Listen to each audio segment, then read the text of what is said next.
Dans la vidéo que nous avons déjà consacrée à la méthode de Bacherer, méthode qui était considérée comme étant la méthode de base de diffraction des poudres cristallines, nous avions conclu que la méthode présente des avantages tels que la facilité de mise en œuvre, la facilité de réglage, la possibilité de faire la micro-analyse et la possibilité d'utiliser des films bicouches. Cependant, la méthode présente un inconvénient de taille, c'est qu'elle donne lieu à des raies larges, suite à l'utilisation d'un faisceau parallèle généralement guidé par un collimateur.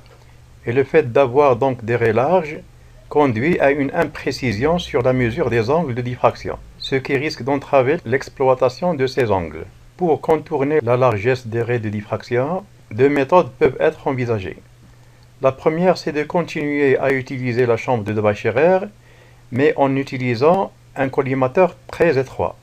Le nombre de photons incidents sera alors très réduit, ce qui va nécessiter un temps de pause très élevé pour pouvoir faire diffracter correctement la poudre. Et comme l'appareillage de rayons X est très gourmand en électricité, la diffraction des poudres dans ces conditions va nécessiter un coût très élevé. D'un autre côté, comme l'appareil est très sollicité au laboratoire, les chercheurs voulant faire de la diffraction doivent attendre plus longtemps pour pouvoir passer leur échantillon. Pour contourner alors ces problèmes, d'autres techniques de diffraction ont été inventées. Les méthodes en question, c'est ce qu'on appelle les méthodes de diffraction par focalisation, et auxquelles nous allons consacrer la présente vidéo. Dans ces méthodes, les rayons X sont monochromatisés, puis focalisés. Et le porte-échantillon n'est plus sous forme de bâtonnet, mais il est plat et placé de façon tangente à la chambre et non pas en son centre. Les montages possibles sont de deux types. Le premier montage est ce qu'on appelle le montage par réflexion ou montage de Simon-Bolin. Et le deuxième montage, c'est ce qu'on appelle le montage par transmission. Dans les méthodes de diffraction par focalisation, le faisceau incident sera monochromatisé et focalisé par un monochromateur monocristallin courbe. Un monochromateur monocristallin peut être plan ou courbe. Le monochromateur plan est une lame monocristalline taillée parallèlement à une famille de plans HKL, famille qui possède un pouvoir réflecteur très élevé. C'est-à-dire que son facteur de structure FHKL est très élevé. À titre d'exemple, un monochromateur plan peut être une lame obtenue en taillant un monocristal de fluorine, CaF2, parallèlement à la famille diagonale 1,1,1. En effet, dans la structure de la fluorine CaF2, et où les anions occupent un réseau cubique à face centrée plus le centre de la maille, plus les milieux d'arête et les cations dans les sites en quinconce, la famille diagonale 1,1,1 de cette structure est la famille la plus dense. Les ions y sont très nombreux, avec une compacité maximale que toutes les familles HKL de la fluorine. Pour les mêmes raisons alors, le monochromateur plan peut être aussi obtenu en taillant un cristal du graphite parallèlement aux faces A et B de la maille, comme il peut être obtenu en taillant également un monocristal de quartz suivant le plan diagonal parallèlement à l'axe des Y, à savoir l'axe cristallographique 0, 1, 0. Ceci étant dit, si maintenant on dispose d'un monochromateur plan dans les conditions qu'on vient d'expliquer, et si on envoie dessus un faisceau polychromatique, dans notre cas ça va être un faisceau produit par le générateur des rayons X, un faisceau polychromatique sous une incidence θ, de telle sorte que θ est l'angle de diffraction au nème ordre de la famille parallèlement à laquelle est taillé le monocristal. Dans ce cas, parmi toutes les radiations constituant le faisceau polychromatique, seule celle pour laquelle la relation de diffraction de Bragg est vérifiée sera diffractée, ce qu'on peut illustrer par la figure suivante.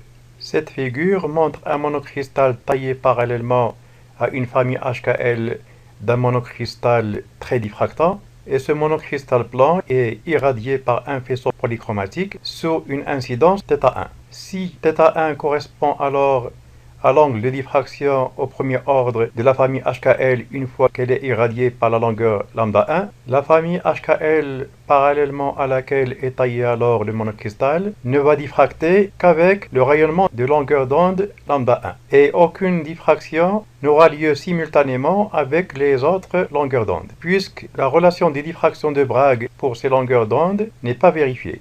Dans ces conditions, le monochromateur placé sur la trajectoire du rayonnement polychromatique va se comporter en quelque sorte comme un filtre. Il ne va laisser diffracter qu'une des radiations, les autres vont traverser le monochromateur sans donner de diffraction. Les longueurs d'onde lambda 1 diffractées vont alors former un faisceau parallèle qui va être envoyé sur un échantillon cristallin pour le faire diffracter. Généralement, la longueur d'onde lambda 1 utilisée dans la diffraction des cristaux n'est autre que la radiation K-alpha 1 du cuivre, dont la longueur est égale à 1,59 angstrom. À présent donc, nous savons comment fabriquer un monochromateur plan. Mais cette étape de fabrication du monochromateur n'est pas suffisante puisque si on le laisse comme ça, le faisceau qu'il va envoyer monochromatique sera un faisceau cylindrique où les rayons sont parallèles. Et si on utilise ce faisceau monochromatique parallèle pour irradier les cristaux, les raies de diffraction qu'on va obtenir seraient assez larges, comme ce qui a été le cas dans la méthode de Debye-Scherrer. Pour remédier à ce problème alors, il vaut mieux chercher comment envoyer un faisceau convergent vers l'échantillon au lieu de l'envoyer de façon parallèle. Si on y arrive, les raies de diffraction seraient assez fines. Et pour avoir alors un faisceau convergent, il y a nécessité de courber le monochromateur. La façon dont on peut courber le monochromateur va conduire à 3 types de monochromateurs courbes. Ces monochromateurs sont les suivants. Le monochromateur à focalisation de type Johansson, le monochromateur à focalisation de type Guinier et le monochromateur à focalisation de type Johann. Pour ce qui concerne maintenant le monochromateur à focalisation de type Johansson, il est obtenu en taillant un cylindre de rayon de Zer dans un monochromateur plan, de façon tangente au plan réflecteur. La lame est ensuite courbée jusqu'à ce que son rayon de courbure devienne R. Le cercle de rayon R sera le cercle de focalisation. Il est indispensable de disposer dans ce cas d'une lame monocristalline acceptant la taille du cylindre et possédant une certaine élasticité permettant la courbure. À ce titre, les lames de quartz taillées parallèlement au plan 1,01 de distance interréticulaire 3,34 angstrom donne d'excellents résultats. Ce type de monochromateur permet d'obtenir une focalisation rigoureuse et symétrique. La traduction par un dessin de ce qu'on vient d'expliquer peut se faire aisément comme suit. Dans un premier temps donc, il faut d'abord disposer d'un monochromateur plan.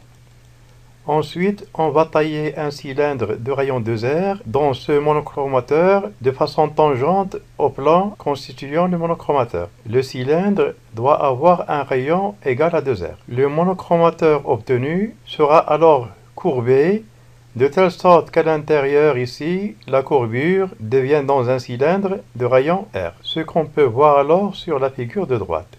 La courbure ici devient uniquement une courbure de rayon R. Ce type de monochromateur permet d'obtenir une focalisation rigoureuse et symétrique, comme on l'a signalé tout à l'heure. Le deuxième monochromateur à focalisation est ce qu'on appelle le monochromateur de type Guinier. Ce monochromateur permet d'obtenir également une focalisation rigoureuse mais asymétrique. Dans ce type de monochromateur, la lame n'est pas taillée parallèlement à une famille HKL, mais elle est taillée de façon inclinée d'un angle phi par rapport à la famille HKL. Et ce n'est qu'ensuite alors qu'on procède à la taille d'un cylindre de rayon 2R et puis une courbure de rayon R comme on l'a fait pour le premier monochromateur. Le troisième monochromateur à focalisation est le monochromateur qu'on appelle monochromateur de type Johann. Ce monochromateur à focalisation est le plus simple et il est obtenu en taillant la lame parallèlement à la famille HKL et puis on la courbe directement en rayon R. La focalisation dans ce cas est symétrique, mais elle n'est pas très rigoureuse. Elle n'est qu'approchée, mais acceptable quand même. Ce type de monochromateur est très utilisé et son principe de fonctionnement est le suivant. Au niveau de la fenêtre de la source des rayons X, le faisceau sort divergent. Donc on va l'envoyer jusqu'au cristal courbe, donc qui est le monochromateur à focalisation approchée de type Yuan. Et puisque ce monochromateur est courbe, le faisceau à la sortie de la source des rayons X est polychromatique et divergent. Le premier rôle du monochromateur sera alors de monochromatiser le rayonnement dans un premier temps. Et comme il est courbé et le faisceau initial était divergent, donc le monochromateur va faire converger à nouveau ce rayonnement qui est devenu monochromatique. Le cercle de courbure est ce qu'on appelle le cercle de focalisation. Une fois que le rayonnement monochromatique obtenu dépasse le point F, il va redevenir divergent à nouveau, jusqu'à ce qu'il arrive sur l'échantillon à diffracter. Au début de la présente vidéo, nous avions signalé que les montages des méthodes de diffraction par focalisation sont de deux types. Le premier, c'est le montage par réflexion, appelé également montage de Simon-Brolin, et le deuxième montage est le montage par transmission.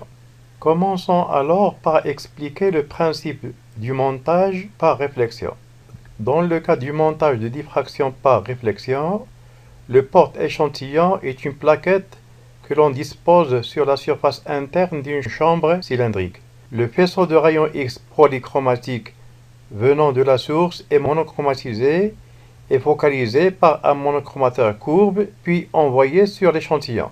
Le faisceau monochromatique focalisé traverse le pourtour de la chambre au point de focalisation. Le faisceau diverge ensuite à l'intérieur de la chambre et s'arrête quand il atteint l'échantillon. Les rayons diffractés pour un angle θ donné, correspondant à une famille réticulaire donnée, donc ces rayons convergent en un même point I de la chambre et impressionnent ainsi le film au point d'impact I. L'angle au centre FOI serait égal à 2 fois pi moins 2θ. Donc cet angle intercepte sur le cercle de focalisation un arc de longueur L égale à 2R fois pi moins 2θ, à savoir finalement R facteur de 360 moins 4θ. Schématiquement, le montage de diffraction par réflexion peut être représenté par la figure suivante. Sur cette figure, on voit qu'un faisceau polychromatique émanant d'une source de rayon X diverge à partir de la sortie de cette source. Le faisceau polychromatique est envoyé sur un monochromateur courbe. Comme on l'a expliqué tout à l'heure, le monochromateur va interagir uniquement avec les rayons de la radiation K-alpha 1 du cuivre. Et comme c'est un monochromateur courbe, il va alors diffracter les rayons de la radiation K-alpha du cuivre pour les focaliser à un point F. Les rayons diffractés vont alors se croiser au point F et puis diverger à nouveau pour aller interagir et faire diffracter un échantillon sous forme de poudre. L'échantillon en question sera placé à l'intérieur d'une chambre circulaire de rayon R, de telle sorte que le point de focalisation du rayonnement incident va correspondre à un point de la surface de la chambre. Dans ces conditions, le rayon gauche du rayonnement incident va interagir avec une famille de plans H1, K1, L1, et si celle-ci est en diffraction, elle va envoyer un rayon diffracté repéré par rapport à l'axe résiduel des rayons X d'un angle de θ1. Et ce rayon va traverser la chambre de rayon R. De la même façon, le rayon droit du rayonnement incident va aller interagir avec la même famille et par voie de conséquence, elle va envoyer un rayon diffracté repéré par rapport à l'axe des rayons X résiduels du même angle que tout à l'heure de θ1. Les deux rayons émanant de la même famille vont être alors focalisés au point I1. Toutes les autres familles HKL de l'échantillon qui vont pouvoir diffracter vont alors le faire comme on vient de l'expliquer exactement. Ainsi, par exemple, pour une autre famille H2, K2, L2, ces rayons diffractés à un ordre donné vont être focalisés au point I2.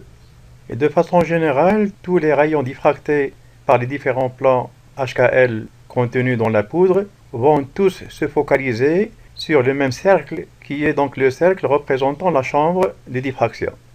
Ce cercle, c'est ce qu'on va appeler donc le cercle de focalisation. Parce qu'en fait, c'est là où se focalise le rayonnement incident et c'est là où se focalisent tous les rayons diffractés provenant des différentes familles HKL. Comme dans le cas de la méthode de Weisscherer, un film sera introduit à l'intérieur de cette chambre de rayons R. Et de cette façon, la distance sur le film séparant l'un des points I avec le point F, cette distance, qu'on va appeler distance L, va nous permettre de remonter à l'angle de diffraction. Pour déterminer alors l'angle de diffraction, on va procéder comme suit. Si on considère une famille donnée H2, K2, L2 dont les rayons diffractés viennent se focaliser au point I2, la distance L2 alors séparant le point F et le point I2 sur le film, cette distance va être fonction de cet angle. La distance L2 va alors se présenter comme étant une abscisse curviligne et elle sera égale exactement à R fois cet angle. La question qui se pose maintenant, c'est de savoir quel est le lien entre cet angle et l'angle de diffraction de la famille H2, K2, L2 qui a donné la diffraction au point I2.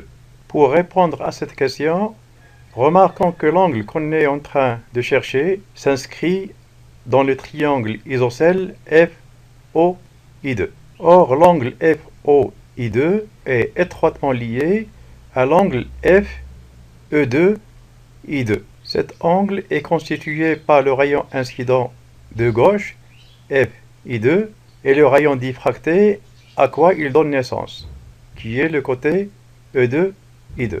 Pour pouvoir alors déterminer le lien entre l'angle FOI2 et FE2I2, considérons un cercle de centre O et de rayon R, sur lequel on considère trois points qui sont A, B et C.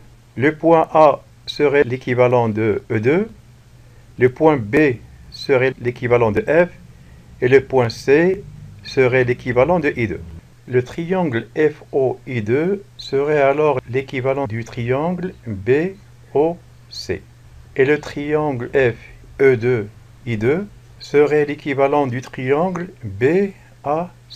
Comme les points A, B et C sont des points du même cercle, c'est qu'ils vont pouvoir former avec le centre du cercle trois triangles isocèles. Le premier étant AOB, le second est AOC et le troisième est BOC. Trouver le lien entre FOI2 et FE2I2 revient à déterminer sur cette figure le lien entre l'angle BOC et l'angle BAC. Si on considère maintenant le triangle BOC, comme il est isocèle, c'est que les deux angles ici qu'on a notés petit phi sont égaux. Et comme la somme des angles dans un triangle est égale exactement à 180 degrés, on peut alors écrire que l'angle au sommet que nous avons noté grand phi plus 2 fois petit phi est égal à pi. D'un autre côté maintenant, comme le triangle AOB est isocèle, deux côtés égaux, c'est que les angles du côté du point A et B que nous avons notés ici qui sont égaux. De même, comme le triangle AOC est également isocèle, c'est que les angles que nous avons notés ici mu sont égaux. Si on considère maintenant le triangle ABC, il n'est pas isocèle, mais comme c'est un triangle, la somme de ces angles est égale à 180 degrés. Ceci va nous permettre alors d'écrire que phi plus chi plus phi plus mu plus psi est égal à pi. Et cette somme n'est autre que 2 phi plus chi plus mu plus psi. L'égalisation des équations 1 et 2 nous permet alors d'écrire que phi est égal à chi plus mu plus psi.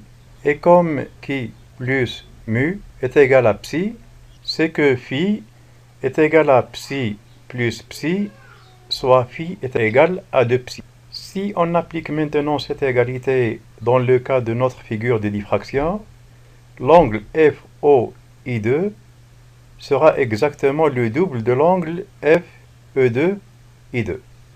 Or, comme le rayon diffracté E2I2 fait avec l'axe résiduel des rayons X l'angle de θ2 pour la famille qui est en train de diffracter au point I2, donc c'est que l'angle qu'on est en train de chercher n'est autre que pi moins 2 θ2. En résumé donc, l'angle FE2I2 n'est autre que pi moins 2 θ2. Par voie de conséquence, l'angle de diffraction FOI2 serait égal à 2 fois pi moins 2 θ2. Et comme donc L2 sur le film est égal à R fois l'angle FOI2, c'est que donc L2 n'est autre que R fois cet angle FOI2 qui est 2 fois pi moins 2 θ2. Et si, comme dans le cas de la chambre de Debye-Scherrer, le rayon de la chambre est égal à 57,3 mm, ça voudrait dire que la circonférence de la chambre est égale à 360 mm et par voie de conséquence, 1 mm sur le film qui épouse la surface intérieure de la chambre serait exactement l'équivalent d'un degré. Et dans ces conditions, pour L2 par exemple, la mesure au millimètre de cette distance aura exactement la même valeur que l'angle 2 fois pi moins 2 θ2 à condition de considérer pi et θ en degrés. En résumé, dans la méthode de focalisation par réflexion, une fois que le film sera révélé, développé puis séché, la mesure de toutes les distances L séparant les points de diffraction sur le cercle avec le point de focalisation du rayonnement incident, donc la mesure de toutes ces distances va nous donner les différents angles de diffraction dont nous allons voir dans la vidéo prochaine comment les exploiter dans cette technique et dans toutes les autres techniques de diffraction des poudres.